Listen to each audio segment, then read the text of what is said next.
പ്രിയമുള്ള സുഹൃത്തുക്കളെ, സഹോദരന്മാരെ, ഇന്നേ വരെ ലോകത്ത് ഒരാളും തന്നെ കേൾക്കാത്ത വാദങ്ങളാണ് നൗഷാദ് പറയുന്നത്. ആദ്യമായിട്ടായിരിക്കും ഇബിലീസിന് വേണ്ടിയിട്ട് ഇബിലീസിനെ സ്വർഗത്തേക്ക് കടത്താനും ഇബിലീസിന് തോപ കൊടുക്കാനും ഇബിലീസ് മുസ്ലിമാക്കാനും ഒക്കെ സ്റ്റേജ് കെട്ടി വാദിച്ച് നടക്കുന്ന ഇബിലീസ് സ്നേഹി നൗഷാദായിരിക്കും ആദ്യത്തെ വ്യക്തി. ആലോചിച്ച് നോക്കുന്ന ഒരു മനുഷ്യൻ്റെ ഗതികേടെ. ഇന്നലെ അഥവാ ഞായറാഴ്ചയും നൗഷാദ് ബഹുമാനപ്പെട്ട ഹാരിസ് മദനിക്ക് മറുപടി എന്ന നിലക്ക് വന്നിരുന്നു. അതിൽ പറഞ്ഞത് മുഴുവനും അസംബന്ധമാണ്. സ്വയം കുഴി തോണ്ടുകയാണ്. സ്വന്തം വാദത്തിനെതിരെ ഇങ്ങനെ പറഞ്ഞുകൊണ്ടിരിക്കുക. എ പി ഉസ്താദ് മുമ്പ് പറഞ്ഞതുപോലെ ഇപ്പം പറഞ്ഞത് കുറച്ച് കഴിഞ്ഞാൽ അതിനെതിരെ അവൻ തന്നെ പറയും എന്ന് പറഞ്ഞതുപോലെയാണ് നൗഷാദിൻ്റെ പ്രസംഗം. കുറച്ച് പറയും, എന്നിട്ട് ആ പറഞ്ഞതിനെ മൂപ്പര് തന്നെ ഗണ്ണിക്കും. അതാണ് ഇന്നലത്തെ പ്രസംഗത്തിൽ നമുക്ക് കാണാൻ സാധിച്ചത്.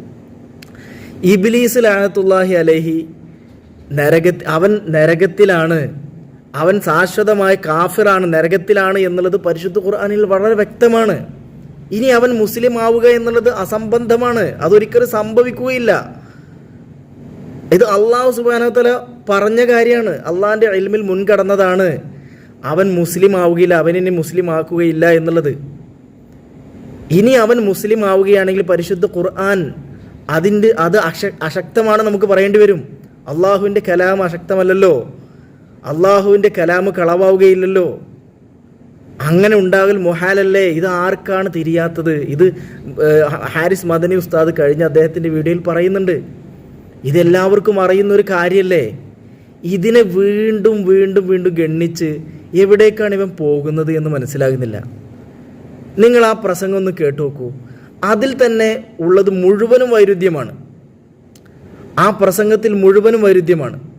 ഏതായാലും നമുക്കതൊന്ന് കേട്ടു നോക്കാം. അതായത് ഇബ്ലീസ് മുഅ്മിനാവാനുള്ള സാധ്യത നിലനിൽക്കുന്നു ഒന്ന് എന്ന് പറഞ്ഞാൽ അത് മുഹാലല്ല, അസംഭവ്യമല്ല. ഇതാണ് നമ്മൾ അടിസ്ഥാനവാദമായി പറഞ്ഞുകൊണ്ടിരിക്കുന്നത്. അതുകൊണ്ടാണ് ഞങ്ങൾ നിങ്ങൾക്ക് ഇബ്ലീസ് മുസ്ലിയാർ എന്ന് പേരിട്ടത്. ഇബ്ലീസ് മുഅ്മിനാവും എന്ന് നിങ്ങൾ പറയുന്നു, അതിനുള്ള സാധ്യതയുണ്ട് എന്നാണ് നിങ്ങൾ പറഞ്ഞത്. പരിശുദ്ധ ഖുർആനിൽ അസന്നിഗ്ധമായി വളരെ കൃത്യമായിട്ട് അള്ളാഹു സുബ്ഹാനഹു വ തആല പറഞ്ഞിട്ടുണ്ട്, അവൻ ഒരിക്കലും മുസ്ലിം ആവില്ല, അവൻ നരകത്തിൽ ശാശ്വതമാണ് എന്ന് പരിശുദ്ധ ഖുർആനിൽ പറയുന്നുണ്ടല്ലോ. പിന്നെ അവൻ മുസ്ലിം ആകാനുള്ള സാധ്യതയുണ്ട് എന്ന് പറയുമ്പോൾ അത് എത്രമാത്രം അപകടകരമാണ് എന്നുള്ളത് നമ്മൾ മനസ്സിലാക്കണ്ടേ? എന്താ ഇയാൾക്കത് മനസ്സിലാകാത്തത്? ഒന്നാമത്തത്, മുഅ്മിനാവുക എന്നത് അസാധ്യമാണ് എന്ന് പറയാൻ പാടില്ല, മുഹാലാണ് എന്ന് പറയാൻ പാടില്ല, അത് മുംകിനാണ്. അല്ല നൗഷാദേ, എന്താണ് ഈ മുഹാൽ എന്ന് പറഞ്ഞാൽ? മുഹാൽ എന്ന് പറഞ്ഞാൽ എന്താ? സംഭവിക്കാൻ ഒരിക്കലും സാധ്യതയില്ലാത്തത്. ഇതാണല്ലോ മുഹാൽ എന്ന് പറഞ്ഞാൽ. അതിനി ഒരിക്കലും സംഭവിക്കുകയില്ല. എന്ത്?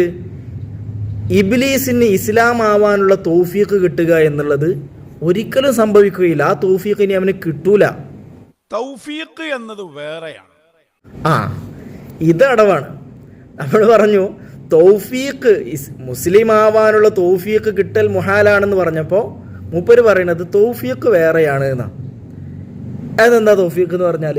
തൗഫീഖ് എന്ന് പറയുന്നത് മുംകിനായ സാധ്യമായ ഒരു കാര്യത്തിൽ അള്ളാഹുവിൽ നിന്ന് ഒരു ഭാഗ്യം കിട്ടിയിട്ട് അത് ചെയ്യുക, അതാണ് തൗഫീഖ് എന്ന് പറയുന്നത്. സാധ്യമായ കാര്യമായതുകൊണ്ട് തൗഫീഖ് ഉണ്ടാകണം എന്നില്ല. അപ്പൊ മുംകിനാണ്, മുഹാലല്ല, അസംഭവ്യമല്ല. എന്നാൽ തൗഫീഖ് ഇല്ലാത്തത് കൊണ്ട് അവനിൽ നിന്ന് അത് സംഭവിച്ചിട്ടില്ല. അത് പച്ചക്കള്ളം. അവൻ ആദ്യം മുസ്ലിം ആയിരുന്നു, അഥവാ അവന് ഇസ്ലാമായിട്ട് മുസ്ലിമായിട്ട് അള്ളാഹു സുബ്ഹാനഹു വ തആല തൗഫീഖ് കൊടുത്തിരുന്നു. തൗഫീഖ് എന്ന് പറയുന്നത് ഖൽഖുൽ ഖുദ്റത്തി അല ത്വാഅത്തിനുള്ളൊരു ഖുദ്റത്ത്. എല്ലാം അങ്ങനെ തന്നെയാണല്ലോ. അള്ളാഹു സുബ്ഹാനഹു വ തആലയുടെ ഖുദ്റത്തില്ലാണ്ട് നമുക്കൊന്നും ചെയ്യാൻ പറ്റൂല. അപ്പോൾ അള്ളാഹു സുബ്ഹാനഹു വ തആല അവൻ അങ്ങനെ ഒരു തൗഫീഖ് കൊടുത്തിരുന്നു. നൗഷാദ് പറഞ്ഞ അങ്ങനെ തൗഫീഖ് കൊടുത്തിട്ടില്ല എന്നാണ്. അത് ശരിയല്ല, അത് പച്ചക്കളവാണ് പറയുന്നത്. മുസ്ലിം ആയിരുന്നു ആദ്യം ഇബ്ലീസ്, പിന്നീട് അവനെ പുറത്താക്കപ്പെട്ടതാണ്. അപ്പോൾ തൗഫീഖ് വേറെ എന്നാണ് പറഞ്ഞത്. ആയിക്കോട്ടെ, ഇപ്പോൾ തൗഫീഖ് നീ പറഞ്ഞതുപോലെ വേറെയാണെന്ന് വെച്ചാൽ തന്നെ ഞാൻ ചോദിക്കട്ടെ, ഇനി ആ തൗഫീഖ് കിട്ടുമോ? നമ്മൾ പറഞ്ഞല്ലോ മുഹാലാണെന്ന് പറഞ്ഞാൽ അവന് ഒരിക്കലും മുസ്ലിം ആവുകയില്ല എന്നാണ് പറഞ്ഞത്. ഞങ്ങൾ ചോദിക്കട്ടെ, ആ തൗഫീഖ് ഇനി ആ ഇബ്ലീസിന് കിട്ടുമോ?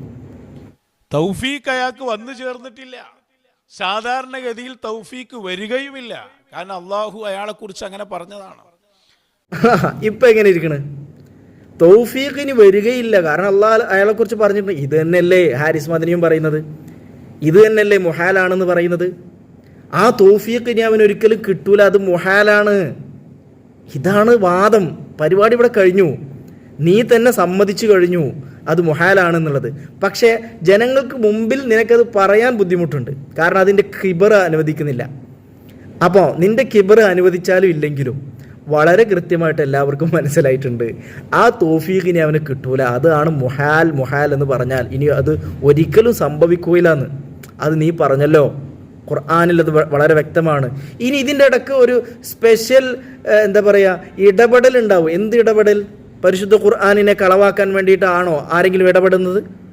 പരിശുദ്ധ ഖുർആൻ അശക്തമാണ് എന്ന് തെളിയിക്കാൻ വേണ്ടിയിട്ടാണോ ഇനി ഇടപെടൽ? എന്ത് ഇടപെടലാണത്? വല്ലാത്തൊരു കഷ്ടം. വളരെ കൃത്യമല്ലേ കാര്യങ്ങളൊക്കെ? എന്താണ് ഉഷാദെ, ആ കിബറൊക്കെ ഒന്ന് മാറ്റി വെച്ചിട്ട് കാര്യങ്ങളൊക്കെ ഒന്ന് മനസ്സിലാക്ക്. വളരെ കൃത്യമായിട്ടാണ് നീ തന്നെ പറയുന്നുണ്ട്. നിൻ്റെ പ്രസംഗം നീ തന്നെ ഒന്ന് ഒഴിവ് കിട്ടുമ്പോൾ ഒന്ന് സമാധാനത്തിൽ വേറെ ആരെയും ഇനി ഗണ്ണിക്കാനും മണ്ഡനത്തിനൊന്നും പോണ്ട. സ്വന്തമായിട്ടൊന്ന് ചിന്തിച്ച് സ്വന്തം പ്രസംഗം തന്നെ ഒന്ന് കേൾക്ക്. എന്നിട്ട് നീ ഒന്ന് നിഷ്പക്ഷമായി ചിന്തിക്കും, ഒരു പുനർവിചിന്തനം നടത്ത്. അപ്പോൾ കാര്യങ്ങളൊക്കെ മനസ്സിലാവും. അതുകൊണ്ട് ഇനി ഇതിൻ്റെ പിന്നാലെ പോയിട്ട് കാര്യമില്ല. നീ പറഞ്ഞ വാദം നീ തന്നെ പൊളിച്ചു കൈ തന്നു. നിന്റെ വാദം നീ തന്നെ പൊളിച്ച് കൈ തന്നു. ഇനി ഒരു സംവാദത്തിൻ്റെയോ ഒരു പ്രസംഗത്തിൻ്റെയോ ഒരു ആവശ്യമില്ല. ഏതായിരുന്നാലും കാര്യങ്ങൾ കറക്റ്റായിട്ട് മനസ്സിലാക്കാൻ അള്ളാഹു നിനക്കും തൗഫീഖ് നൽകട്ടെ.